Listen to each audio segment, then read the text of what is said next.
Ladies and gentlemen, welcome to Ixalan Preview Season for September 5th.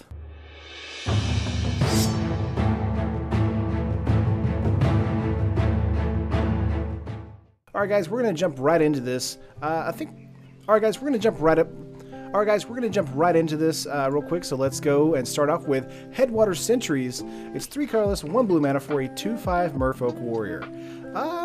It's alright. This is definitely a draft and sealed card for sure. Not going to be played in standard, modern, or EDH at all probably. But it's going to be a pretty decent 2/5 for 4. So it's got a good, nice sized butt to help block any kind of incoming dinosaur. So in draft and sealed, I think this might be a decent mid to late game pick in draft. Moving on up, we've got Pirate's Cutlass. It's 3 colorless for an artifact equipment. When Pirate's Cutlass enters the battlefield, attach it to a target pirate you control. Equipped creature gets +2/+1 and has an equip cost of 2 mana. For a common card in draft and sealed, this is actually super good. It's not Home Copish from Amonkhet, but it is quite good. If you're getting into the tribal theme in draft or sealed, this card is actually just a permanent pump spell depending on when you play it in the match. So making a 1/1 pirate into a 3/2 is actually quite good for only 3 mana permanently. And of course, when it dies, the attachment falls off and you can give it to another pirate. So that's really good as well. I don't think this will be picked as highly as Home Copish and Amonkhet, but in draft, this is probably going to be a 5 to 7 pick there in the range of picking the cards for draft. I think it has some real potential, but anything outside of draft and sealed, don't play it. Moving on up to the uncommons, we have a card that I need to translate real quick, and that is Deadeye Quartermaster. It's 3 colorless, 1 blue mana for a 2/2 human pirate, and when Deadeye Quartermaster enters the battlefield, you may search your library for an equipment card or a vehicle card, put it into your hand. If you do, shuffle your library. This is one of the tutor cards that can be used really heavily in draft and sealed. The only thing I do not like about the card is the 2/2 power and toughness. I don't think that's great for the effect that you're given. But if you have a really big bomb that's for an equipment or a vehicle in your deck, then this is going to be a great way to get it out of your deck. Again, I don't see this seeing play outside of draft or sealed. It's just too expensive for what it does. We already have Trophy Mage in standard to help grab an artifact just outright. So moving on up to another card, we've got Drover of the Mighty. It's 1 colorless, 1 green for a 1/1 human druid. And Drover of the Mighty gets +2/+2 as long as you control a dinosaur. And you can actually tap it to add any color of mana to your mana pool.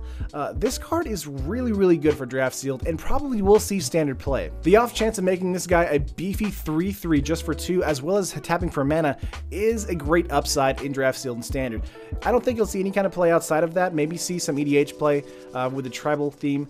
But besides that, this card is so good. I like it a lot. Also, the art. It's a ton of fun. We don't get decent mana dorks anymore, really. We don't really get a Birds of Paradise anymore. But this is pretty much as close as you're going to get to a really, really good on curve and able to swing in the mid to late game mana dork. So that's awesome. Moving on up, we've got Kitesail Freebooter, 1 colorless, 1 black mana for a 1/2 human pirate with flying.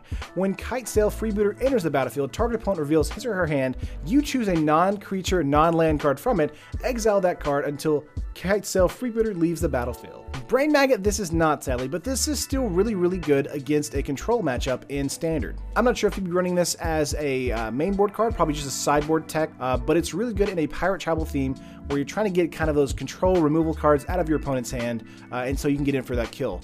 For draft and sealed, this is a 1/2 for 2 flyer, and that's great. And it has the off chance of getting rid of their biggest piece of removal from their hand, so Kitesail Freebooter can get in without dying. I think this card is great in draft and sealed. I think this card is great in standard, possibly. No modern play, maybe some EDH play with the pirate theme deck. But yeah, a ton of fun. It's kind of like the perfect 2-drop for limited, and that's awesome. Moving on, we've got Siren Storm Tamer for 1 blue mana. It's a 1/1 with flying. It is a Siren Pirate Wizard, actually. And you can pay 1 blue mana, sacrifice it, counter target spell or ability that targets you or a creature you control. This card is super good. This is basically what most people are saying is a Mausoleum Wanderer plus a Spellskite. And overall, in draft and sealed, this is perfect on curve. It's a 1 mana 1/1 flyer, so that's amazing for draft and sealed. In standard, this will probably see play in some sort of main board control strategy, and I would maybe say it could see some fringe modern play. I'm not like 100% sure on that. It's one of those cards, it's like, it has an amazing ability, and it could have the chance to see some real play in internal formats. So we'll have to wait and see on that, but I do love this card for draft, sealed, and standard. Moving on up to an old favorite, we have Lightning Strike. Yes, it's back. 1 colorless, 1 red mana for an instant. Lightning Strike deals 3 damage to target creature or player. Finally, for you burn players out there, this is going to be the card you're going to have 4 of in your deck. It might make burn actually a thing in standard now. It's going to make red a lot better. It's going to make removal so much better in draft and sealed. This card is amazing. Always play it in draft, sealed, standard, commander, EDH, modern, it doesn't matter. Just play it. Just play it. It's great. Since we don't have Lightning Bolt in standard, this is going to be the card you want to run. We finally have the decent Lightning Strike in standard again. It hasn't been in standard since what? Magic 15? M15? It's been a while, I know. But I'm so happy to see it back. This card is amazing. Always run it if you're in red. And it's going to be a high pick priority in draft. Yeah, it's great. Moving on up from Lightning Strike, we've got Savage Stomp, 2 colorless, 1 green mana for a sorcery. Savage Stomp costs 2 less to cast if it targets a dinosaur you control. Put a +1/+1 counter on target creature you control, then that creature fights target creature you don't control. So this is like basically a better version of Prey Upon if you're in Dinosaur Tribal. Right off the bat, this is going to be a fantastic removal card in draft and sealed, but if you have dinosaurs on the battlefield, or if it's targeting a dinosaur on your side of the battlefield, then it just gets that much better. I think it's going to be a very high pick in draft and sealed. I don't think it will see any kind of standard play. However, since it's just 1 mana, if it's in the Dinosaur Tribal deck, it might see some sideboard play against another creature-heavy strategy. So look out for that for sure. A lot of people are also saying that it can work as an Enrage enabler, and that is true as well. So this is going to be one of those cards that'll synergize really well with dinosaurs. Moving on up to a Merfolk, we have Shapers of Nature, 1 colorless, 1 green, 1 blue for a 3/3 Merfolk Shaman. You can pay 3 and 1 green, put a +1/+1 counter on target creature. You can pay 2 and 1 blue, remove a +1/+1 counter from a creature you control, draw a card. Now, if we can only get a card that doubles counters on the creatures, then this set will be insane for Merfolk. This is a super fun and on-curve creature in draft and sealed. I think it has a lot of longevity in the mid to late game, so this is going to be one of those cards that can actually secretly win you the game. It's almost like River Hopu in Hour of Devastation in draft there, where that can gain you life and draw you cards. The card draw is very relevant, and being able to do a +1/+1 counter, pupping your board, and you can actually put it on itself as well, making it a 4/4, so 3 mana for a 4/4 later in the game is actually quite good. So I think this card is going to be a high pick in draft and sealed. Maybe this will see some kind of fringe play in standard, and I think this will probably see some play in EDH as well. It's just kind of silly fun. But moving on from Shapers of Nature, we have one in Scoundrels. It's 1 colorless, 1 black mana for a 4/3 human pirate. When one in Scoundrels dies, target opponent creates 2 colorless treasure artifact tokens with, of course, sack this artifact, add 1 mana of any color to your mana pool. This is a 2 mana 4/3. In draft and in sealed, this card is stupid good. Giving your opponent the ability to have 2 extra mana once it dies is kind of bad, but of course, if it dies, you know, like playing it outright is just fine. I think this card is amazing. I think it's going to be a super high pick, one of the first pickable cards you have. It might be a pickable card over any kind of rare card in your pack if you pull this into draft. This might actually see some standard play as well. This card is just so powerful. The 2 mana is useful for your opponent, but at the same time, like, I don't know, like, if they don't have anything in their hand, then this is just a free 4/3. Like, it's dumb. This is basically a Blood Rage Brawler in black, but the downside really isn't that bad of a downside, just like with Blood Rage Brawler. Of course, there is the argument that it dies to everything in the standard meta, but again, any kind of 2-drop is going to die. Heart of Kirin will die, of course, to a Fatal Push. So it's one of those cards where if you're in aggro, then this card's going to be great, and if you're not really worried about having it removed, then it's fine for you. But again, the tempo gain from it dying is something to think about. So I think in draft and sealed, this card is perfect for that format. In standard, it might be something to kind of be leery about. Moving on to another card, we have one that needs to be translated again. This is a Wild Growth Elemental. It's 1 colorless, 1 green for a 1/3 elemental. Whenever a creature you control explores, put a +1/+1 counter on this creature and gain 3 life. This sort of has like a Tireless Tracker kind of feel to it. But I don't think it's as good as Tireless Tracker, obviously. The 1/3 makes it have a nice big butt, but again, it has to have a creature explore, not just a sorcery spell or an instant spell have explore. So it's going to be kind of specific in draft and sealed. Of course, we need to see the set as a whole in order to kind of like make a judgment call on whether or not this card is actually like legitimately powerful and have a high synergy in the draft and sealed meta. But again, I don't think this will see any kind of play outside of draft or sealed. So yeah, just kind of pass over it in standard. Not going to be played in Modern.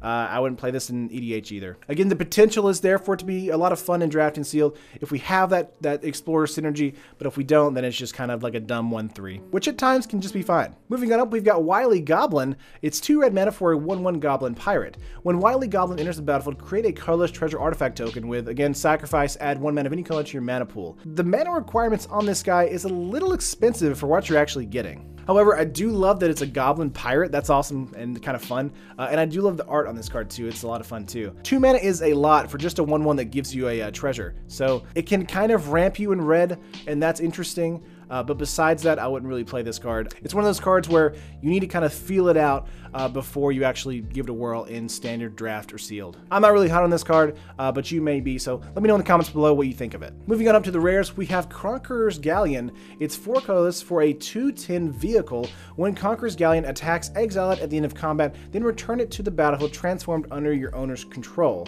Under your control, not the owner's control.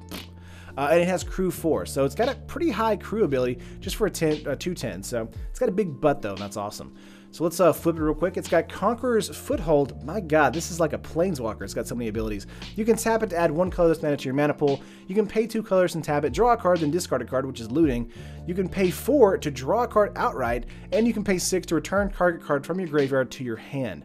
This is like a weird Planeswalker land. This is awesome. In Draft and Sealed, this card could win you the game outright just in tempo alone. I think it's a ton of fun in that format. Of course, it's rare, so you're not going to see that frequently. In Standard, this might be something to do, although the crewing is quite high. So we could see this in a Siege modification or Start Your Engines deck. That would be really interesting, being able to turn this into a creature for a turn just to get able to get in. That way it can flip into Conqueror's Foothold. I think that would be really cool. It has a lot of powerful abilities, so I think it's going to be an all-star in Draft Sealed, and probably someone will use it in Standard to full effect. So just really don't know where it's going to fit in just yet, though, but it has a lot of potential. Moving on to another artifact, we have Primal Amulet. 4 colorless for an artifact. Instant and sorcery speeds you cast cost 1 mana less to cast, which is awesome.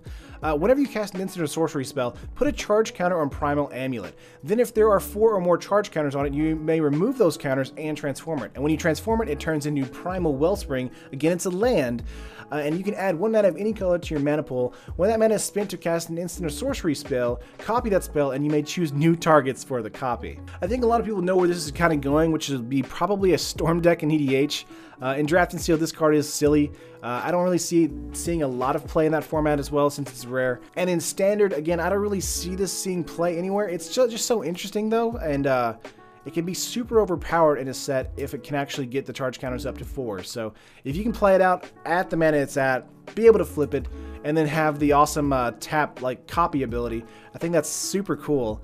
But it's sort of difficult to do that. So I'm not sure we're going to see this in Standard, but we could see this somewhere else, and I'm thinking that would be EDH. Moving on to another artifact, we have Thematic. Is it Thematic or Thaumatic?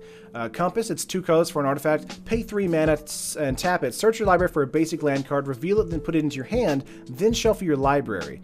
At the beginning of your end step, if you control 7 or more lands, transform a Thematic Compass. It turns into a land which is Spires of Orazca. And you can actually tap it for 1 colorless mana. You can actually tap it and untap target attacking creature an opponent controls and remove it from combat, which is incredibly interesting. A lot of people are saying this is basically a new version of Maze of Ith, and I completely agree with that sentiment. But it's also got a bit of Journeyer's Kite in the top version, which is the Thematic Compass. So it's got a bit of both, and I really like this because it is an early game tempo advantage in helping you get your basic lands out on the field. So in Draft and Sealed, this card could be actually pretty good and be able to ramp up to play out a Dinosaur if you have one.